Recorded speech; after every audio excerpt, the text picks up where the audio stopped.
क्या आज के समय में विवाह करना चाहिए? कई लोग कहते हैं शादी एक पुरानी संस्था है। कुछ कहते हैं ये जरूरी है समाज के लिए, परिवार के लिए।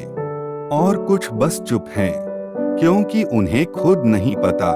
पर सवाल ये है, विवाह से हम क्या खोज रहे हैं? साथ, सुरक्षा, समाज में स्वीकार्यता, या फिर कोई ऐसा दर्पण जो हमें खुद से मिला दे? दार्शनिक दृष्टि से विवाह कोई अग्रीमेंट नहीं है।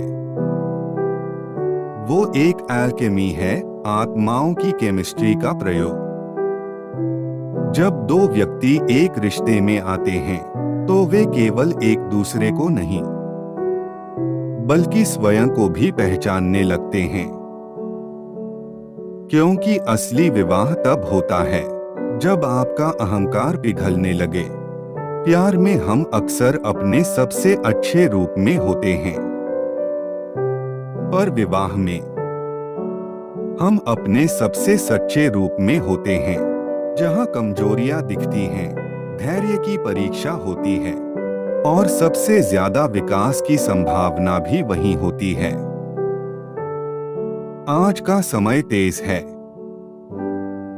जहां कनेक्शंस हैं पर कनेक्शन नहीं है।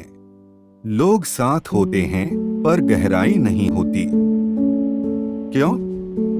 क्योंकि हम विवाह को एक्सटर्नल कंफर्ट मानते हैं, जबकि असल में यह एक इंटरनल ट्रांसफॉर्मेशन हो सकता है। विवाह एक आईना है जहां हमें वो सब दिखता है जो हम अकेले में कभी नहीं देख पाते। हम दूसरों में दोष खोजते हैं, पर असल में वो हमें हमारा ही प्रतिबिंब दिखाते हैं। यह रिलेशन नहीं, रिफ्लेक्शन है। आज हम विवाह से भागते हैं क्योंकि हमें लगता है ये जिंदगी का बंधन है, और कहीं न कहीं हम खुद से भी भागते हैं क्योंकि विवाह में हमें सामना करना पड़ता है उसमें से जो हमने सालों से छुपा रखा है।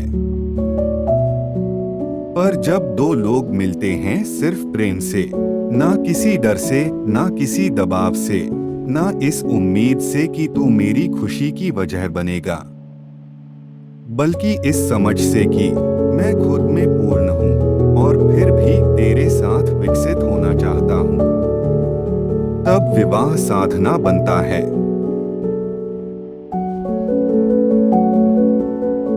तो क्या विवाह करना चाहिए?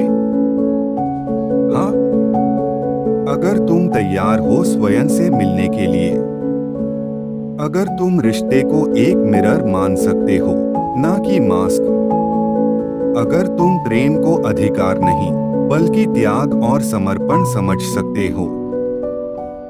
विवाह तब करो जब तुम अकेले भी पूर्ण हो। विवाह बंधन नहीं है। अगर हो तो दो आत्माओं की साझी यात्रा हो, एक ऐसा योग जो हमें स्वयं से मिलवाए। अगर ये विचार आपके दिल को छू गए हों, तो सोचिए, क्या आप विवाह को केवल एक सामाजिक व्यवस्था मानते हैं या एक साधना जो आपकी आत्मा को गहराई से छू सकती है? सब्सक्राइब कीजिए ऐसे और गहराई वाले विषयों के लिए।